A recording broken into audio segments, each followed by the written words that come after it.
ఆషాఢమాస పూర్ణిమ బహుళాష్టమి సందర్భంగా కర్కాటక రాశి వారికి ఒకవైపు శని భగవానుడు వక్రగతిలో సంచారము చేయడం, అష్టమ స్థానంలో సంచారం చేయనప్పుడు ఎలాంటి విధి విధానాలు పాటించడం వలన అద్భుత యోగాలు చూస్తారో ఈ వీడియోలో సవివరంగా సంపూర్ణంగా తెలుసుకుందాం. కర్కాటక రాశిలో ఏ ఏ నక్షత్రాలు వస్తాయనగా పునర్వసు నక్షత్రంలోని చివరి పాదం 4వ పాదము, పుష్యమి నక్షత్రంలోని 4 పాదాలు, ఆశ్లేష నక్షత్రంలోని 4 పాదాలు కలిపితే కర్కాటక రాశి. చాలామందికి పుట్టినటువంటి కాల సమయంలో డేట్ ఆఫ్ బర్త్లో లేనటువంటి కారణం వలన పేరు యొక్క మొదటి అక్షరాన్ని అనుసరిస్తూ ఆ రాశిని తెలుసుకునే ప్రయత్నం చేద్దాం. హీ, హూ, హే, హో, డా, డి, డు, డే, డో అక్షరాల వారందరూ కూడా కర్కాటక రాశి జాతకులే. కర్కాటక రాశి యొక్క అధిపతి చంద్ర భగవానుడు. ఆషాఢమాసం అనగానే అమ్మవారికి బోనాలు, ప్రదక్షిణలు కార్యక్రమాలు చేస్తూ ఉంటాం.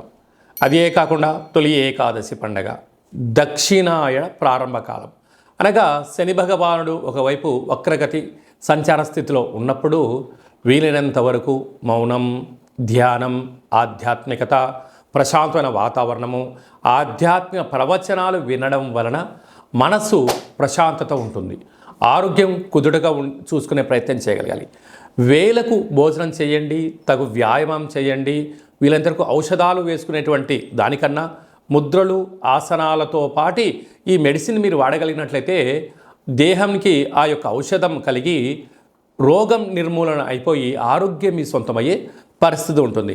అష్టమ స్థానంలో శని భగవానుడు ఉండడం వలన దీర్ఘకాలిక వ్యాధులైనటువంటి థైరాయిడ్ అని, షుగర్ అని, బ్రెయిన్ స్ట్రోక్ అని దీర్ఘకాలిక వ్యాధులు వచ్చే అవకాశాలు ఉంటాయి. ఇదంతా దేనివల్ల వస్తుంది? మనసే కారణం. మన మనసు ఎప్పుడు కూడా పరి విధాలుగా పరిగెత్తకుండా ఏకాగ్రత, ఏకాంతం, సూర్య నమస్కారాలు చేయడం, పక్షులకు అనగా కాకికి మద్యాన్ని పోయండి.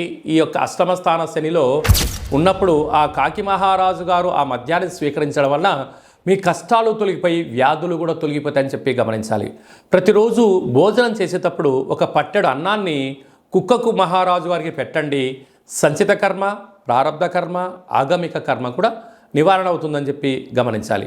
కనుక ఈ ఆషాఢమాస పూర్ణిమ ఈ అష్టమి సందర్భంగా కొబ్బరికాయలో కూష్మాండ దీపంలాగా అష్టముఖ దీపాన్ని పెట్టి దీపాన్ని వెలిగించి ప్రవహించే నీటిలో ఈ యొక్క కొబ్బరి ప్రసాదాన్ని తర్వాత వేయండి. కష్టాలు ఎలా తొలగిపోతాయి?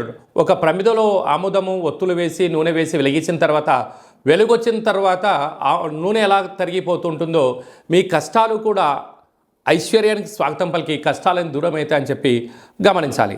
అలాగనే భాగ్యస్థానంలో రాహు సంచార స్థితి ఉండడం వలన భార్యాభర్తల మధ్య అన్యోన్యత అవసరం, నమ్మకం అవసరం.